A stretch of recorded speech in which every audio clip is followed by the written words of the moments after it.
माँ लक्ष्मी कहती हैं, घर की यह 5 चीज़ें दूसरों को देने से भयंकर गरीबी आती है। घर की यह 5 चीज़ें कभी दूसरों को नहीं देनी चाहिए। आज हम माता लक्ष्मी की प्राचीन कथा सुनाने जा रहे हैं। इस कथा के माध्यम से आपको पता चल जाएगा कि एक स्त्री को अपने घर की कौन सी चीज़ें दूसरों को नहीं देनी चाहिए। जो भी स्त्री यह चीज़ें दूसरों को दे देती हैं, माँ लक्ष्मी उसके घर को छोड़कर चली जाती हैं। इसलिए दोस्तों, इस कथा को आप पूरे ज़रूर सुने। जो भी इस कथा को पूरा सुनता है, माँ लक्ष्मी उसकी झोली खुशियों से भर देती हैं। तो चलिए आपको आज प्राचीन कथा सुनाते हैं। पूर्व काल की बात है। मध्य देश में एक अत्यंत शोभनीय नगरी थी। उस नगरी में एक सुकन्या नाम की स्त्री अपने पति और सास ससुर के साथ निवास करती थी। सुकन्या एक पतिव्रता नारी थी जो सत्य धर्म का पालन करने में और गृह कार्य में निपुण थी। सुकन्या का स्वभाव अत्यंत दयालु था। वह स्वतः ही दूसरों की सहायता किया करती थी। सुकन्या का पति संजय एक वैश्य था। उसकी अनाज की एक दुकान थी। वह बाजार में लोगों की ज़रूरतें की चीज़ें बेचता रहता था। सुकन्या अपने पति से बहुत अधिक प्रेम करती थी। वह अपने पति को ही परमेश्वर मानकर के उसकी पूजा सेवा करती थी। सुकन्या नित्य पति से पहले जागती थी, अपने घर के आंगन को स्वच्छ करती, फिर रंगोली बनाकर आंगन की सजावट करती। उसके बाद वह अपने घर को स्वच्छ करती, स्नान आदि कार्य संपन्न करके वह तुलसी को जल देती थी और देवी देवताओं को पूजन करती थी। इस प्रकार से वह रोज अपने नित्य कर्म करती थी। सुकन्या ने कभी किसी का अनादर नहीं किया। वह सभी के साथ मधुर वाणी में बात करती थी। सभी लोग सुकन्या को देख करके कहने लगते थे कि यह तो साक्षात लक्ष्मी के समान गुण वाली स्त्री है। यह अपने परिवार का कितने अच्छे से ख्याल रखती है। इसके अलावा सुकन्या दान धर्म करते समय कभी अपने हाथ पीछे नहीं खींचती थी। उसके द्वार पर कोई भी याचक आता, उसको वह बिना दान दिए नहीं भेजती थी। उसके द्वार से कोई खाली हाथ नहीं जाता था। जो भी भूखा उसके द्वार पर आता तो भरपेट भोजन करके ही लौटता था, जिससे उसके द्वार पर आए हुए सभी याचक उसे आशीर्वाद देकर लौट जाते थे। इतना ही नहीं, सुकन्या अपने पड़ोसियों की भी सहायता करती थी। उसके पड़ोस में जो भी गरीब और दुखी लोग रहते थे, उन्हें भी वो नित्य भोजन दिया करती थी। पड़ोसियों को जो भी चीज़ें लगती, सुकन्या बिना विचार किए ही दे देती थी, जिससे सुकन्या के पड़ोसी उसका अत्यधिक सम्मान करते थे। वह कहते थे, आओ, इस सुकन्या तो साक्षात देवी है। साक्षात माँ अन्नपूर्णा ने ही सुकन्या के रूप में जन्म लिया। लोग जब भी सुकन्या की चर्चा करते तो उसके विषय में वह अच्छी ही बातें कहते थे, लेकिन लोगों की बातें सुनकर भी सुकन्या ने कभी घमंड नहीं किया। वह उन सभी से आदर और सम्मान से ही बातें किया करती थी। फिर एक दिन की बात है, सुकन्या की एक पड़ोसन उसके घर पर आती है। सुकन्या उसका स्वागत करती है और बड़े प्रेम से उससे कहती है, हे बहन, हमारे घर पर तुम्हारा स्वागत है। आज किस कारण से तुम्हारा मेरे घर में आगमन हुआ है? अगर कोई वस्तु चाहिए तो मुझसे मांग लो, मैं तुम्हारी अवश्य मदद करूंगी। सुकन्या की पड़ोसन कहती है, हे सुकन्या बहन, आज मेरे घर पर बहुत से रिश्तेदार आए हैं, उनके लिए मैं भोजन बना रही हूँ। इसलिए मैं तुम्हारे पास रोटी बनाने के लिए चकला बेलन और तवा मांगने आई हूँ। यदि तुम कुछ समय के लिए मुझे चकला बेलन और तवा दे दोगी तो बड़ी कृपा होगी। मेरा काम हो जाने के बाद तुम्हें जल्दी ही लौटा दूंगी। सुकन्या कहती है, हे बहन, इसमें क्या बड़ी बात है? अभी मुझे चकला बेलन की आवश्यकता नहीं है, इसलिए तुम मेरा चकला बेलन और तवा ले जा सकती हो। रुको, मैं तुम्हें अभी ला करके देती हूँ। और फिर सुकन्या रसोई में जाती है और रसोई घर से चकला बेलन और तवा ला करके उस पड़ोसन को देती है। तब पड़ोसन कहती है, हे बहन, तुम्हारा बहुत बहुत धन्यवाद। आज तुमने मेरा काम सफल कर दिया। मैं अपने मेहमानों को भोजन बनाकर तुम्हारा चकला बेलन जल्दी से लौटा दूंगी। सुकन्या कहती है, यह बहन चिंता की कोई बात नहीं है। जब तुम्हारा कार्य पूर्ण हो जाए तो तुम मुझे लौटा देना। फिर वह पड़ोसन चकला बेलन और तवा लेकर के चली जाती है। फिर कुछ समय बाद सुकन्या की एक और पड़ोसन आती है। सुकन्या उसका भी प्रेम से स्वागत करती है और पूछती है, पधारो बहन, आज तुम्हें मुझसे क्या काम है? संकोच ना करो और बताओ तुम्हें क्या चाहिए, मैं तुम्हारी मदद जरूर करूँगी। तब वह स्त्री कहती है, हे बहन, मेरे घर में बहुत गंदगी हो गई है और मेरे घर को साफ करने के लिए मेरे पास कुछ भी नहीं है, इसलिए मैं तुम्हारे पास झाड़ू मांगने के लिए आई हूँ। यदि तुम्हें कोई समस्या ना हो तो कृपया करके मुझे अपने घर की झाड़ू दे दो।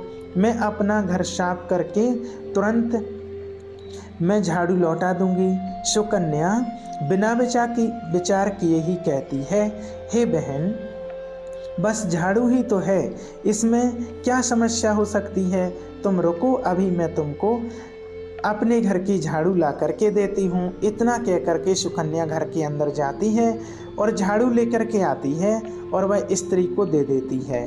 वह स्त्री सुकन्या के घर की झाड़ू लेकर चली जाती है। फिर कुछ देर बाद अन्य एक स्त्री सुकन्या के घर पर आती है। सुकन्या उसका भी बड़े प्रेम से स्वागत करती है। सुकन्या कहती है, पधारो बहन, क्या बात है, आज मेरे घर पर किस कारण से आना हुआ? तुम्हें जो कुछ भी चाहिए निसंकोच होकर के कहो, मैं तुम्हारी सहायता करने की प्रयास अवश्य करूँगी। तब वह स्त्री कहती है, हे सुकन्या बहन, तुम बड़ी दयालु हो। तुम्हारे बारे में मैंने बहुत सुना है और तुम सभी की मदद करती रहती हो, इसलिए मैं तुम्हारे पास एक छोटी सी मदद मांगने आई हूँ। सुकन्या कहती है, हे बहन, संकोच ना करो, तुम्हें जो भी कुछ चाहिए मांग लो। यदि मेरे बस में होगा तो मैं मना नहीं करूँगी, मैं तुम्हारी सहायता अवश्य करूँगी। तब वह स्त्री कहती है, हे सुकन्या बहन, आज मेरी बेटी को देखने के लिए लड़के वाले आ रहे हैं, इसलिए मैं चिंता में हूँ। मेरे पास पहनने के लिए एक भी गहना नहीं है, तो मैं अपनी बेटी को क्या दूँ? उसके पास पहनने के लिए अच्छे वस्त्र भी नहीं हैं, इसलिए कृपया करके मुझे थोड़े वस्त्र और गहने उधार में दे दीजिए। केवल एक दिन के लिए, जब लड़के वाले देख करके चले जाएंगे तो मैं तुम्हारे गहने लौटा दूंगी। उस पड़ोसन की बात सुनकर सुकन्या कहती है, बस इतनी सी बात है बहन, तुम चिंता मत करो, तुम्हारी पुत्री मेरी छोटी बहन के जैसी है, उसकी सहायता मैं अवश्य करूंगी। मैं अभी तुम्हें मेरे गहने और साड़ी देती हूँ, जिसे पहनकर तुम्हारी पुत्री राजकुमारी लगेगी। फिर सुकन्या अंदर जाती है, गहने और साड़ी लेकर आती है और उस पड़ोसन को दे देती है। वह पड़ोसन प्रसन्न होकर सुकन्या के गहने और साड़ी लेकर चली जाती है। फिर शाम हो जाती है और अन्य एक पड़ोसन सुकन्या के घर पर आती है। सुकन्या उसका भी बड़े प्रेम से स्वागत करती है और कहती है, पधारो बहन, आज किस कारण से मेरे घर पर आना हुआ? बताओ, मैं तुम्हारी किस प्रकार से सहायता कर सकती हूँ? तुम्हें जो कुछ भी चाहिए निसंकोच होकर के कहो, मैं तुम्हारी मदद जरूर करूँगी। वह पड़ोसन कहती है, हे सुकन्या बहन, तुम बड़ी दयालु हो और तुम सभी की मदद करती हो, इसलिए मैं तुम्हारे पास आई हूँ। मेरा बच्चा भूखा है और उसे पिलाने के लिए दूध नहीं है, इसलिए मैं तुम्हारे पास दूध मांगने के लिए आई हूँ। अगर थोड़ा सा दूध मिल जाए तो बड़ी कृपा होगी। सुकन्या कहती, अरे बहन, इसमें कौन सी बड़ी बात है, लो अभी मैं तुम्हें दूध देती हूँ। सुकन्या रसोई घर में जाती है और थोड़ा सा दूध लेकर के आती है और उस पड़ोसन को दे देती है। वह पड़ोसन प्रसन्नता से उस दूध को लेकर के चली जाती है। इस प्रकार से सुकन्या अपने सभी पड़ोसियों की मदद कर देती है और प्रसन्न होकर घर का काम करने लग जाती है। रात होते ही उसका पति घर पर लौट आता है। सुकन्या अपने पति को प्रणाम करती है और उसकी खूब सेवा करती है। रात को दोनों पति पत्नी आनंद से सो जाते हैं। सुबह दूसरे दिन में जागते हैं तो उन्हें एक बहुत ही बुरी खबर कानों पर पड़ती है। एक आदमी दौड़ता हुआ सुकन्या के घर पर आता है और सुकन्या के पति से कहता है, हे भाई, कल रात को आपकी दुकान किसी ने लूट ली, सारा माल गायब है।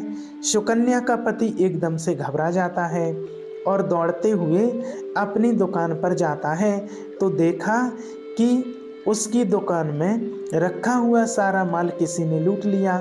वह देखता है कि उसकी दुकान में रखा हुआ सारा धन भी चोरी हो चुका है। वह दुखी और निराश होकर घर लौटता है और सुकन्या को सारी बात बताता है, जिसे सुनकर सुकन्या बहुत दुखी होती है। सुकन्या कहती है, आप चिंता ना कीजिए जी, अभी हमारे घर में बहुत सारा धन रखा हुआ है जिससे आप फिर से व्यापार शुरू कर सकते हैं। फिर सुकन्या अपने घर की तिजोरी में देखती है तो वह भी पूरी तरह खाली दिखाई देती है। उसके अंदर का भी सारा माल अब चोरी हो चुका था। यह देखकर सुकन्या बहुत दुखी हो जाती है। उसे समझ में नहीं आता है कि यह सब कैसे हुआ। सुकन्या का पति उस पर बहुत क्रोधित हो जाता है और पूछता है, सुकन्या सच सच बताओ, हमारे घर के अंदर रखा सारा पैसा कहाँ गया? सुकन्या कहती है, हे स्वामी, मैं घर पर ही थी, सारा धन तिजोरी में ही था, किसने इसे चुरा लिया पता नहीं, कृपया आप शांत हो जाइए, हम कोई ना कोई उपाय जरूर ढूंढ लेंगे। सुकन्या का पति कहता है, यह जो तुम दूसरे लोगों को घर पर बुलाकर खिलाती हो, अनजान लोगों को बुलाती हो, उसी का फल है। उन्हों में से किसी ने हमारे घर का सारा पैसा चुरा लिया। क्रोध में आकर सुकन्या का पति उसे भला बुरा कहता है। सुकन्या की सास भी उसे बहुत डांटती है और कहती है, तुम ही इन पड़ोसियों को घर की चीज़ें देती रहती हो, बिना सोचे किसी की भी मदद कर देती हो। उनमें से ही किसी ने सारा पैसा चुरा लिया है। घर के सभी लोग सुकन्या को भला बुरा कहने लगे। फिर सुकन्या अपने पति को दिलासा देते हुए कहती है, हे नाथ, मैंने अपने गहने कुछ अपनी पड़ोसन को दिए हैं, मैं उसके पास से गहने लेकर वापस आती हूँ। फिर सुकन्या उस गरीब पड़ोसन के घर पर जाती है तो देखती है उसके घर पर कोई नहीं होता है। वह स्त्री भी घर छोड़कर सुकन्या के गहने लेकर भाग गई होती है। सुकन्या निराश होकर घर पर लौटती है और अपने पति को सारी बात बता देती है। सुकन्या की बात सुनकर उसका पति आग बबूला हो जाता है और सुकन्या को भला बुरा कहने लगता है। सुकन्या से कहता है, हे सुकन्या, तुम बड़ी मूर्ख हो, तुम्हारे ही कारण हमारा सारा धन वैभव चला गया है। तुम्हारे दान देने की आदत के कारण ही हमारे ऊपर यह मुसीबत आन पड़ी है। अब तुम इस घर में नहीं रह सकती, तुम अब इसी क्षण इस घर को छोड़कर चली जाओ। सुकन्या कहती है कि हे नाथ, आपके सिवा मेरा इस दुनिया में और कोई नहीं, आपको छोड़कर के मैं कहाँ जाऊँ। सुकन्या का पति कहता है, तुम कहीं पर भी जाओ, लेकिन अब इस घर में तू नहीं रह सकती, तेरे ही कारण मेरा सब कुछ बर्बाद हो गया। तू इस घर में रहेगी तो बचा है वो सब कुछ भी नष्ट हो जाएगा। सुकन्या अपने पति को हाथ जोड़कर विनती करने लगती है, हे स्वामी, ऐसा ना कहिए, मैंने कोई अपराध नहीं किया, आपके बगैर मैं जीवित नहीं रह सकती, मुझ दासी को आप घर से मत निकालिए। लेकिन सुकन्या का पति उसकी एक भी नहीं सुनता है और उसे अपने घर से धक्के मारकर निकाल देता है और कहता है, अब तुम इस घर से चली जाओ और लौट करके मत आना, चाहे तुम किसी नदी में कूदकर जान दे देना, लेकिन तू इस घर में मेरे साथ नहीं रह सकती। फिर सुकन्या दुखी होकर रोते हुए अपने पति के घर को छोड़कर चली जाती है। चलते चलते सुकन्या माता लक्ष्मी के मंदिर में जाती है और माँ लक्ष्मी से प्रार्थना करते हुए कहती है, हे माँ, मैंने ऐसा कौन सा पाप किया है जो मेरी ऐसी दशा हुई है। हे माँ लक्ष्मी, मैं तो नित्य आपकी पूजा करती थी, फिर भी आपने मेरा घर क्यों छोड़ा? कृपया मुझे बताओ माँ, मैंने ऐसा कौन सा अपराध किया जो आप मुझसे रूठ गई हो? फिर सुकन्या वहीं पर बैठकर सोचने लगती है, यदि मेरे पति मुझे स्वीकार नहीं करेंगे तो मैं जीवित नहीं रहूँगी। यदि मेरे ही कारण मेरे पति की ऐसी दुर्दशा हुई है तो मुझे अब जीने का कोई अधिकार नहीं है।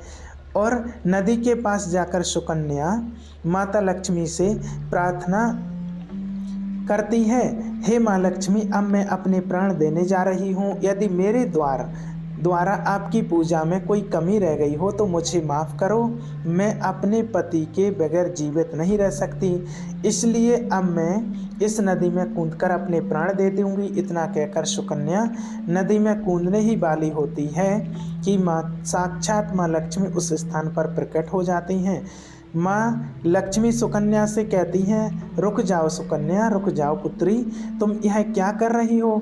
सुकन्या आंखें खोलकर देखती है कि साक्षात माँ लक्ष्मी उसके सामने खड़ी हैं। माँ लक्ष्मी के दर्शन करके सुकन्या बहुत प्रसन्न हो जाती है और माँ को बारंबार नमस्कार करती हुई कहती है, माँ लक्ष्मी, मुझे क्षमा करो, मैं बहुत बड़ा पाप करने जा रही थी।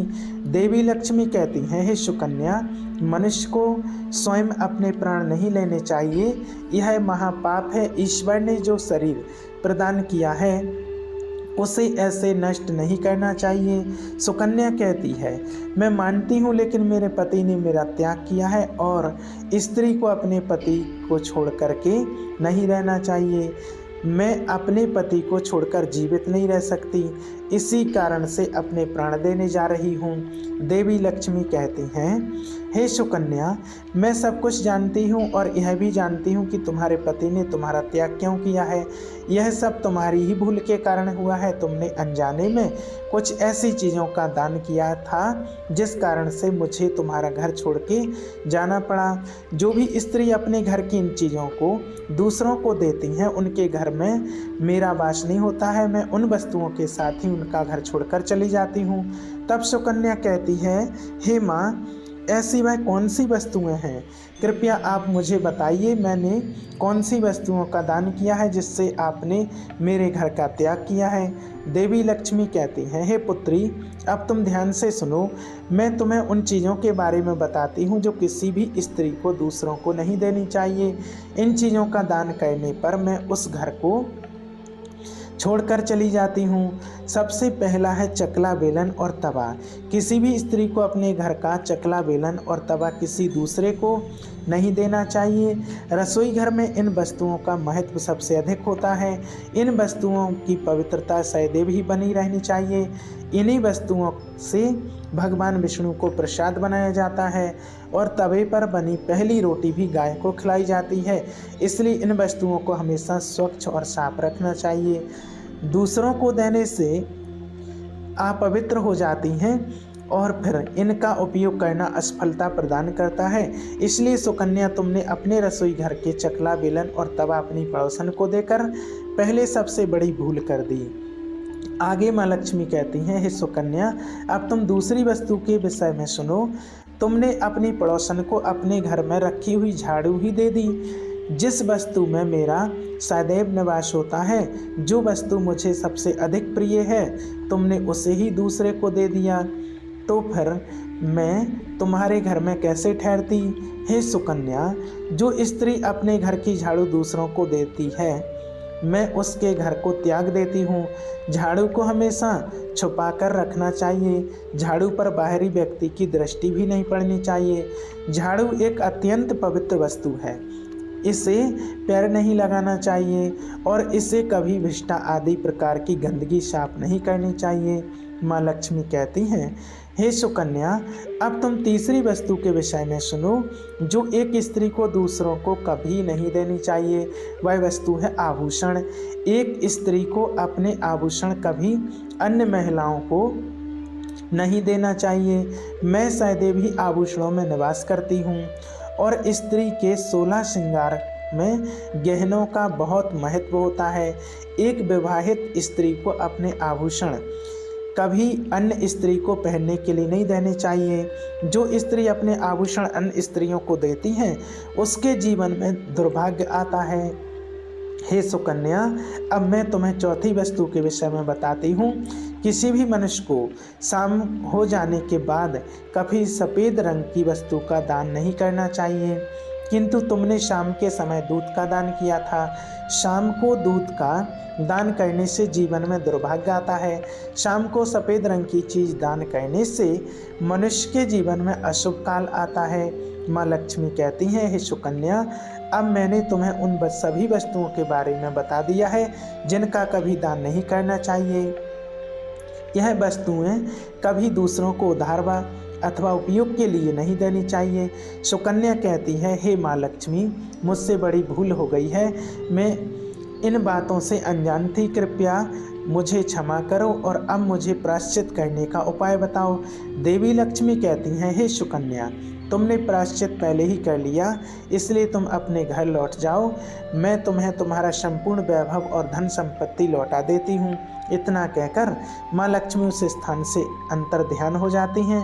फिर सुकन्या भी माँ लक्ष्मी को धन्यवाद देती है और उस स्थान से घर की तरफ जाने लगती है। तभी उसका पति ढूंढते हुए उसी की तरफ आ रहा था। वह सुकन्या के पास आकर उससे क्षमा मांगता है और कहता है, हे सुकन्या, मुझे माफ़ करो, मैंने तुम्हें बहुत भला बुरा कहा था। माँ लक्ष्मी की कृपा से हमें अपना सारा धन और वैभव वापस मिल गया।